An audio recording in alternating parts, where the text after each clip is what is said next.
Chapter 13 Blood and Stone. The palace halls felt darker than before, but Monique couldn't stand in the palace entrance waiting for her eyes to adjust.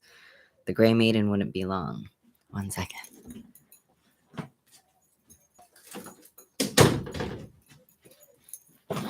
Sorry, there's always an interruption. All right, back to it. Corinne didn't deserve this. Old time was grave enough for an entire people. Hadn't it consumed enough lives? Monique guessed not. She would be next if she didn't hurry. She took a blind turn and hobbled down the sleek stone hallway, her blood-slick shoes squeaking with each step. Windows glowed to one side, doorways stood dark to the other. She kept watch for any passageways that might lead toward the palace center, throne room, Donna, all the important beats. Ooh, a blaring hoot rang from outside. The Grey Maiden had finished with Karen. It would take her only moments to notice the blood trail leading over the lake's bridge and inside the palace. And what could Monique do about it? Every other footstep shot screams up her leg, and her switchblade felt pathetic in her fist. Head spinning, she stumbled down the hall and slammed her shoulder into a corner. The Grey Maiden would catch up at this rate. She knew her way, and no one had slowed her down with a stab wound to the soul. Ooh, she was here. Monique eyed the floor. Couldn't she lie down and let everything just happen? No, that would be quitting. This was a new floor for her, and Mimic and her sister creatures weren't here to bar the way. Monique had free rein to find the throne room so long as she was quick. Once she held Donna in her arms, they would break for the elevator, and soon after that, they would escape. Monique hobbled onward. And when you're wondering why the worm needs kings, it'd be like if we put you in charge of running an anthill. Voices filled the hall before Monique could slow down. Flashlights slashed through the black corridor. 3 young men walked the palace halls, one carrying a bucket, while the other 2 carried crates. You'd be too big, one of the crate carriers went on. Same with the worm. A god who cracks land would hurt. Who are you? Monique hadn't realized there would be other people in the palace halls. She studied them. They were in their mid-20s and looked sturdy, but none of them were armed, and they had their hands full. She raised her switchblade and stamped toward them. Out of my way. The men didn't argue. Their buckets sloshed and crates thumped as they strafed aside. She darted past down the hall. But we just did throne room duty, one of them said, as if Monique had been sent to help them. She didn't answer. All that mattered was grabbing Donna and getting her to the surface. Back on the street, they would be safe if there was daylight. No way the Grey Maiden would come out at the sunshine and reveal herself to the world. They could make it to Jersey long before sunset and just keep running, hitchhiking, anything to get as far from the city as humanly possible. Across the country, trading Atlantic Ocean for Pacific, maybe they'd find peace where the worm's will couldn't touch them. Monique had never seen the West Coast. She'd scarcely left the city. Ooh, ooh. The Grey Maiden's foghorn cry swelled to deafening. Monique pounded the floor, half limping, half jogging. There was a turn ahead, one that might take her closer to the palace's center. Footsteps clacked behind her as the men made to follow. One of them started to say something, and then his voice cracked into a scream. Monique caught a flailing flashlight beam out of the corner of her eye as she made the turn. The screamer writhed between the Grey Maiden's fingers. He could no better escape her than anyone else. Her shoulders hunched around her head, higher than usual, and her trembling limbs lit the air with hot rage. She lowered the man as if starting to put him down and then thrashed at the ceiling, smearing his skull across black stone. She then reeled back and threw him down the hall. Monique ducked just as his body hurtled past her, sending an airy gust through her hair. It struck the wall and seemed to pop. Raw fluid spat over slick stone, and its residue sprayed Monique's jeans and shoes. The Grey Maiden didn't need to do that, but the man had been in her way, and that was all the reason she had needed to crush him, and it was easy. Monique couldn't afford to slow again. She stomped away from the forming puddle. Its crimson streaks crept after her down the next hall and into the palace's shadows. The hall curved ahead, forming a hook toward the palace's center.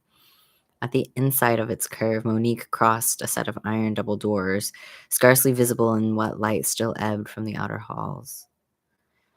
"Please be right," she whispered and pressed at the doors. They were heavy, but each gave under her hands. Their whining creak echoed through the corridors. "Please, please," she limped through and shoved them shut behind her. Glowing fungi matted the walls of a three-tiered room and lit the ornate stone railing of its balcony. Dark, slender windows glowed from the domed ceiling above. A familiar stone table stretched across the floor below. The throne room.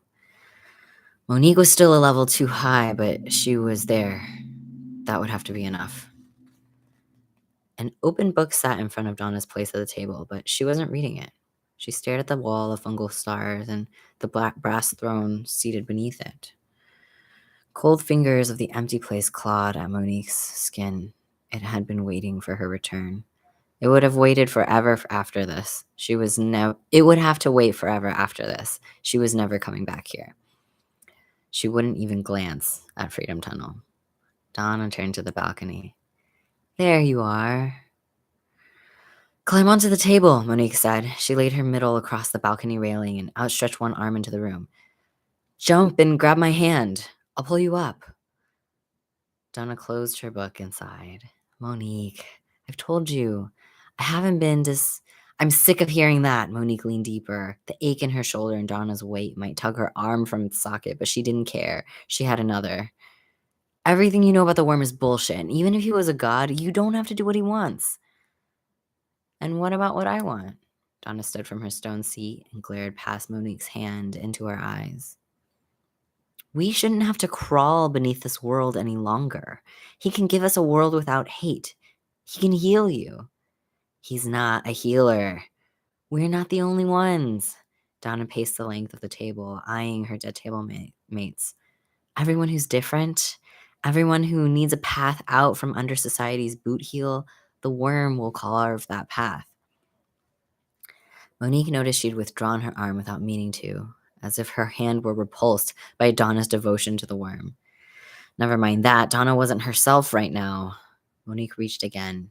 "This isn't how we fix the world," she said. "I know better than anyone that patience is slow and soul-breaking, but it's better than rushing to Dr. Sam.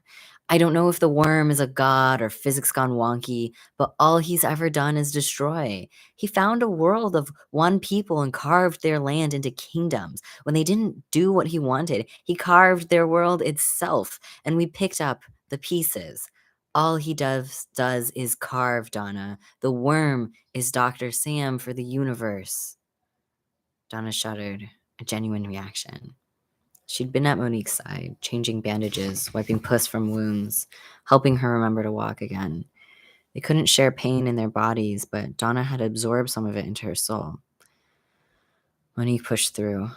"Now we're the world's people instead. He's not going to save or heal. He didn't help anyone last time he carved everything. He won't help anyone now. I don't know where the right carving or healing might ever come from, but it's not from him." Donna lowered her head. Her shoulders were shaking. Monique stretched over the railing on tiptoes, as far as she could without falling, and reached down. Her injured foot pleaded for her to come back. "Grab my hand." "It won't work," Donna said, her voice flat. "It'll work because I'm helping you. You're not alone. He'll try to keep you. You'll take my hand, and I'll take yours, and you'll scratch and bite and flail around, try to break yourself in a fall so you won't have to leave that room. But no matter what, I won't let go. I'm your girl, remember? And you're mine. I won't let I won't let him make you his bride." Donna looked up, her face perplexed, but there was light in her eyes. "Please, Donna, take my goddamn hand." "Mon amour, what are you talking about? This is the throne room." She waved at her skeletal table mates. "These are the new kings, and so am I."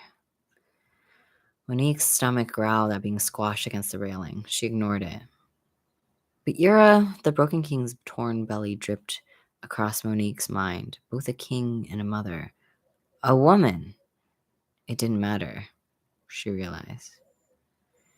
In the great Pangea kingdoms, king was a title that crossed all boundaries, Donna said, echoing Karen. A new day arrives. The third coming of the worm.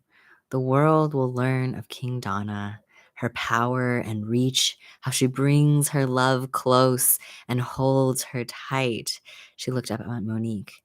To keep her for destiny's sake. Enormous hands seized Monique's sides and hauled her off the balcony railing into midair. She squirmed, but there was no getting loose. The gray maiden raised her arms. Ooh, her breath gusted against Monique's back. Don't do this, Monique shouted to the gray maiden. We're the same. It wasn't fair what the worm did to you, and I get it, okay? I know what it's like to grow up wrong, and you didn't even get to pick your own name. Everyone keeps deciding new ones for you. I know what you're going through. The gray maiden didn't react. She held too much pain inside her to care. Monique snapped at her switchblade's trigger and drove the blade down at Grey Maiden's fingers.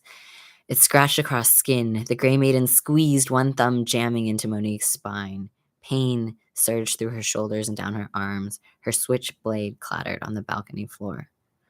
Don't hurt her, Donna shouted. She stood before the wall of stars, her suit both sickening and resplendent in the eerie fungal light. Just keep her still. The Grey Maiden's tight grip tightened, but no talons pierced Monique's skin. She was too worn out to struggle. Her chest ached beneath her giant fingers. Constriction and unconsciousness were coming, same as had happened to Phoebe and Karen and everyone else the Grey Maiden had grabbed. Monique turned weary eyes down at the throne room. You tell her what to do? She asked. I tell everyone what to do, Donna said. The worm works through kings. Who do you think told them about you? Sent the Grey Maiden looking for you. Another wave of dizziness swept Monique's head. But why? Because I'm not the bride of the worm, Donna smiled brightly. You are.